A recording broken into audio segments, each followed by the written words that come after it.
Et après avoir suivi les discours du chef de l'État sur ces consultations, initiées le 2 novembre 2020, la conférence des présidents des partis et regroupements politiques du FCC fixe l'opinion sur ce qui suit. Quoique n'ayant pas participé à ces consultations, pour des raisons antérieurement exprimées, et en dépit de leur caractère non inclusif, le FCC note que les conclusions unilatérales qu'en tire le président de la République violent gravement la Constitution et servent de prétexte pour liquider, par l'instauration d'un régime dictatorial au service d'un pouvoir personnel, les institutions démocratiques établies au terme des dernières élections générales du 30 décembre 2018. En effet, 1. La désignation d'un informateur, là où existe un gouvernement de plein exercice, soutenu par une majorité confortable, est une violation flagrante et intentionnelle de la Constitution. La Constitution ne reconnaît pas au président de la République la compétence de démettre du gouvernement. 2.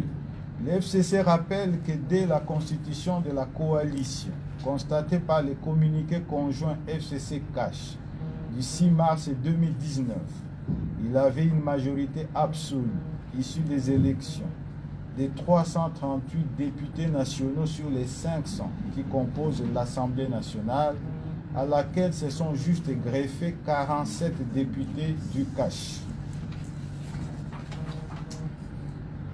Depuis lors, cette majorité a été systématiquement confirmée, y compris il y a quelques jours, à l'occasion du vote du budget de l'exercice 2021, présenté par le gouvernement. Dès lors, nonobstant les multiples actes de corruption avérés à l'endroit des députés nationaux opérés par le CACH, affirmer que cette majorité s'est effritée est sans fondement et contraire à la Constitution. 3. Le gouvernement reste soutenu par une large majorité qui vient de démontrer à travers le vote du budget de l'exercice 2021 qu'elle est au service du peuple. Il revient plutôt au CACH de tirer toutes les conséquences de la décision de mettre fin à la coalition annoncée par son autorité morale en se retirant du gouvernement central et des gouvernements provinciaux auxquels il participe, ce qui entraîne d'office la cohabitation.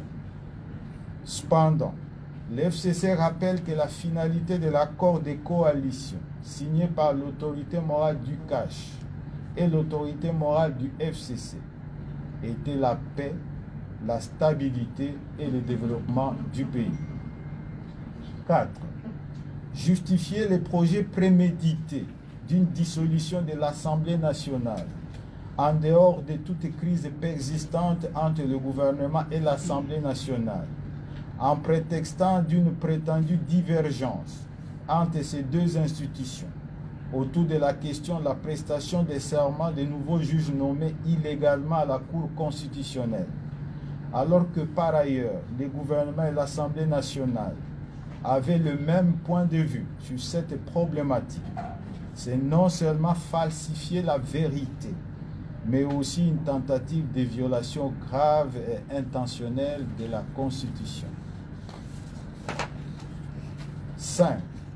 La menace de dissolution de l'Assemblée nationale constitue une intimidation qui n'a pas lieu d'être dans une démocratie, étant entendu par ailleurs que les conditions de cette dissolution, pourtant clairement définies dans la Constitution, ne sont pas réunies.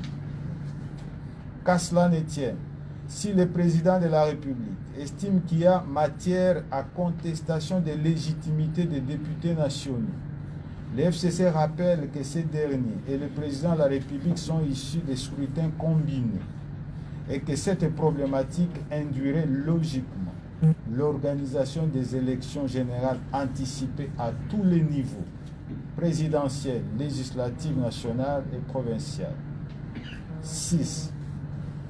Le FCC dénonce de la manière la plus ferme l'usage abusif, flagrant des moyens de l'État par le cash, justice, services de sécurité, police, argent de l'État, en vue de faciliter la confiscation des libertés publiques et l'exécution d'un coup d'État constitutionnel. Il rappelle que la dispensation politique actuelle est issue des urnes et que les libertés fondamentales d'expression et de mouvement qui sont constitutionnelles ont été conquises de haute lutte.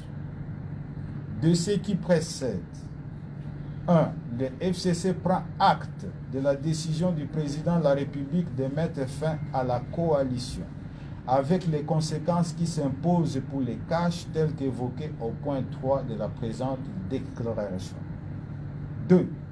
Le FCC ne se sentant nullement concerné par les annonces inconstitutionnelles du chef de l'État, le rejette en bloc. Il assure son ferme soutien au Premier ministre et son gouvernement, ainsi qu'au bureau de l'Assemblée nationale et du Sénat.